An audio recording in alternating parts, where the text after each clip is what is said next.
Le 8 août dernier, un séisme de magnitude 7.1 frappe le Japon.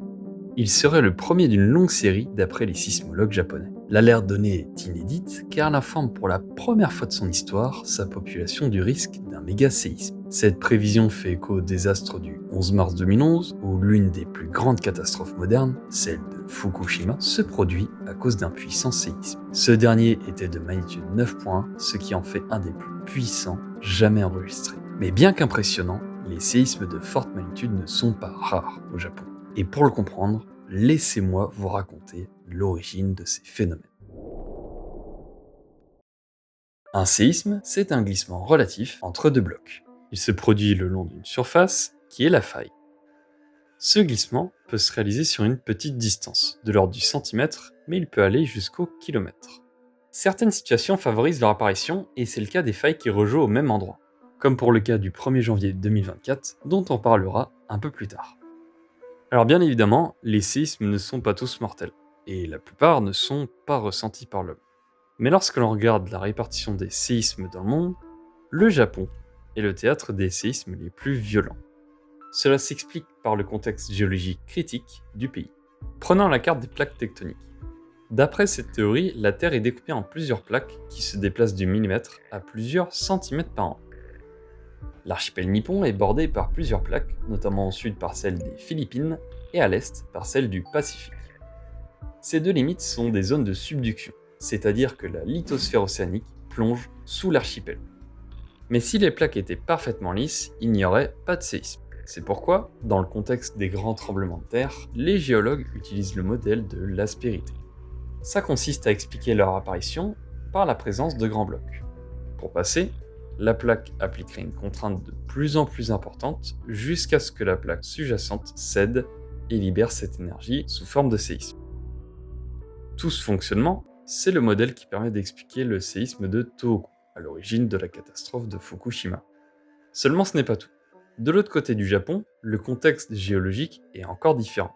Comme la plaque est entraînée vers la subduction, elle entraîne avec elle l'ensemble du territoire.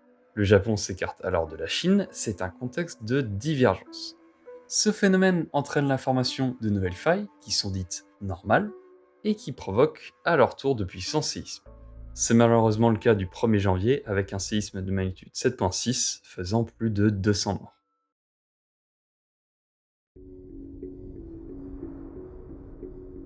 Quand on voit les dégâts que provoquent les séismes, avec les tsunamis, les glissements de terrain, les effondrements de bâtiments et surtout l'impact sur les vies humaines, la première question qui nous vient à l'esprit est de savoir comment anticiper ces phénomènes. Le Japon, qui subit depuis longtemps ces cataclysmes, a une longue histoire en lien avec la prédiction. 1880. Le Japon est en pleine transition avec la restauration Meiji. C'est pendant cette période que le pays se modernise et ouvre ses frontières. Cela a pour effet de faire venir des scientifiques étrangers comme l'ingénieur et géologue John Milne. C'est notamment grâce à lui que la première société sismologique au monde voit le jour. Elle sera baptisée Société sismologique du Japon. Elle permettra le développement du sismographe, qui est l'instrument de mesure des mouvements du sol. Seulement, quelques années après, en 1891, une catastrophe majeure se produit. Un séisme de magnitude 8 survient à Nobi par activation de la faille néodanite. Il sera si violent qu'il provoquera rien qu'à la surface un mouvement de plusieurs mètres. Cet événement va scandaliser la population sur la question de prédiction. Même avec l'occurrence de gros séismes, comme celui du Grand Kanto, la prédiction deviendra un tabou pour plusieurs décennies. Elle était jugée comme une science non productive. 1945. Fin de la Seconde Guerre mondiale. Le Japon ayant capitulé, il devient massivement occupé par les forces américaines. Ce sera aussi le cas pour les universités, dont le domaine de la sismologie. Curieusement, l'histoire se répète. C'est à nouveau des scientifiques étrangers qui vont être à l'origine d'un nouveau plan d'ensemble, appelé Blueprint. Bien qu'ambitieux, il sera essentiellement empirique et donc peu approfondi. Au même moment, à l'autre bout du monde, la célèbre théorie de la dérive des continents, devenue tectonique des plaques, est enfin établie. Elle aura mis plus de 50 ans à être admise, notamment car elle était émise par un scientifique qui n'était pas un géologue. Le plan Blueprint sera appliqué pendant plusieurs décennies, au cours des années 60, puis 70 et 80. Décennie où la bulle spéculative du Japon atteindra son apogée.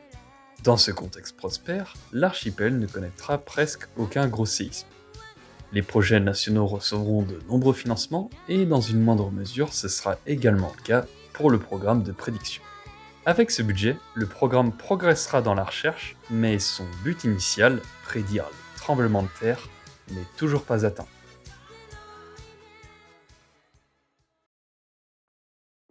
« 1995, préfecture de Kobe. Un nouveau puissant séisme se produit de magnitude 7.3. Environ 6500 personnes ont perdu la vie. Il s'agit du pire tremblement de terre du Japon au XXe siècle, après celui du Grand Kanto. Le projet national de prévision a été vivement critiqué car il n'a jamais formulé de pronostic. C'est à ce moment-là que la prévision à court terme a été officiellement abandonnée. La recherche sur les séismes a donc été redirigée sur l'étude des séismes en eux-mêmes, plutôt que sur la prédiction. Des réseaux sismiques et GPS de grande puissance ont été installés pour couvrir l'ensemble du pays, et la sismologie a même fait de grands progrès. Mais bien sûr, pratiquement aucune information de précurseur, c'est-à-dire ce qui pourrait apparaître avant un séisme, n'a jamais été obtenue.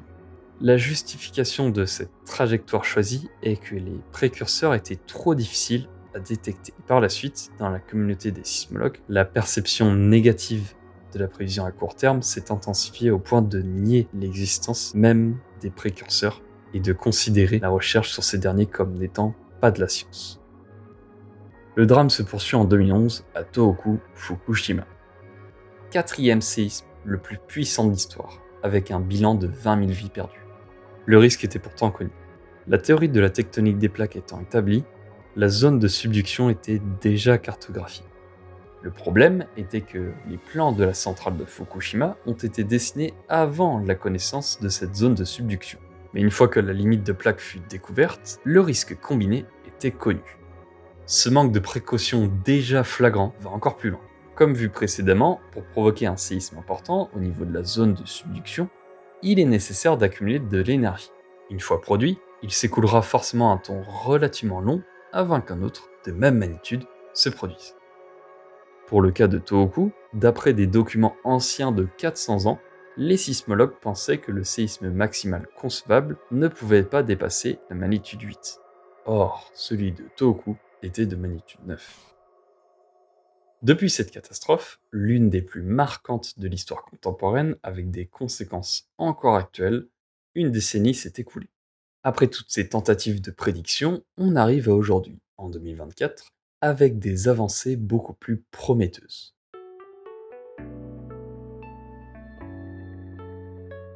Le premier progrès le plus évident, c'est celui du savoir sismologique. Avec le temps, la base de données et la variété des tremblements de terre s'enrichit, donnant plus de cas à étudier. De nombreuses découvertes ont lieu, comme celle des séismes lents, celle de la dynamique géologique à l'ouest du Japon et la compréhension de la période de retour d'un séisme.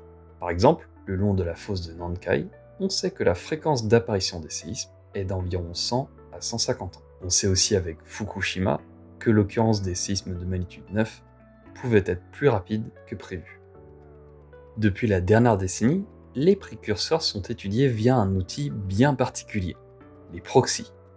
Le principe est simple, on cherche un paramètre, mais ses variations nous sont inconnues. On prend alors un autre paramètre dont on sait qu'il mime les variations du premier paramètre pour en retrouver les variations.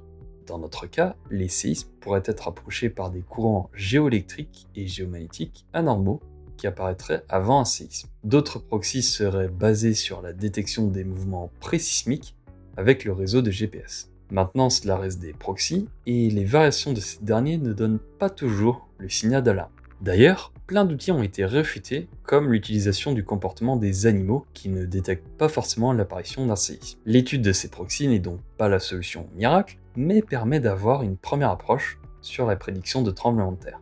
Maintenant, dans la recherche beaucoup plus récente, un autre progrès scientifique majeur a eu lieu.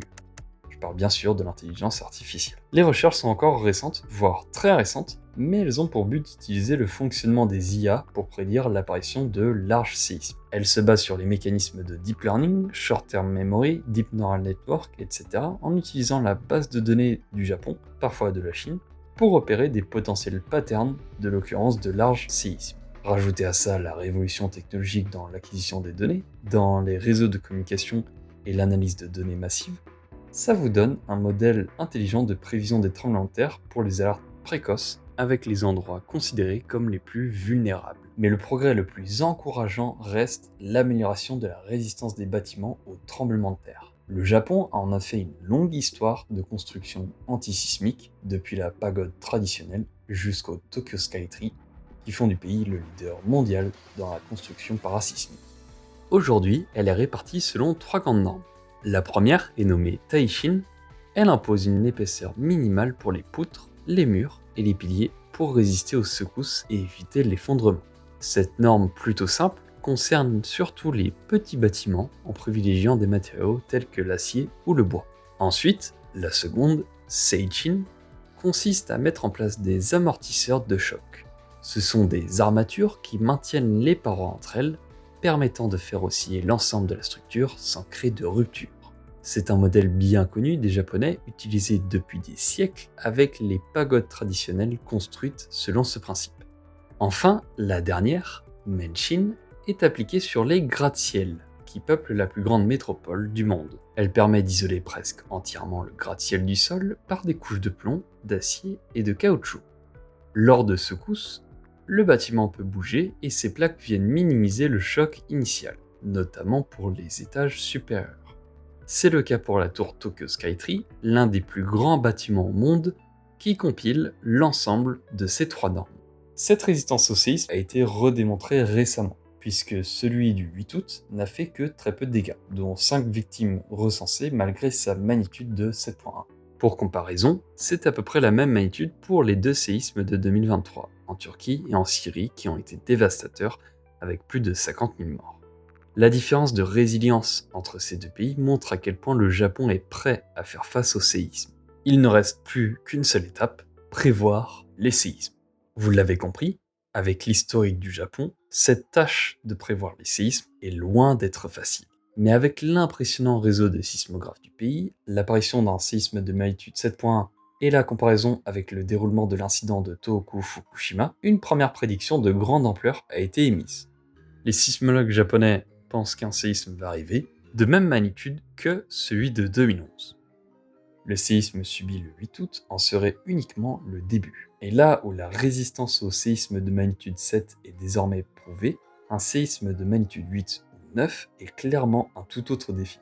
Maintenant, même si le méga-séisme en question ne peut être prédit précisément et qu'il n'aurait que peu de chances de se produire, le simple fait de prendre le pari de l'annoncer est sans précédent dans l'histoire de la sismologie et permet de prévenir la population sud-japonaise de ce risque. Après 150 ans de développement et de recherche depuis la création de la Société sismologique du Japon, cette annonce fait enfin rentrer le Japon dans les balbutiements de la prédiction à court terme des séismes. Alors certes, ce n'est que le début, et il reste probablement des décennies avant que l'on puisse prédire pleinement l'occurrence de gros séismes. Mais avec les progrès dynamiques qui ont lieu dans la science, avec l'enthousiasme autour de l'IA et le développement des structures parasismiques, cette véritable fantaisie de prédire des séismes pourrait bientôt rejoindre la réalité. Les Japonais pourraient atteindre la parfaite résilience vis-à-vis des méga-séismes, laissant présager un avenir plus radieux pour le pays du soleil levant.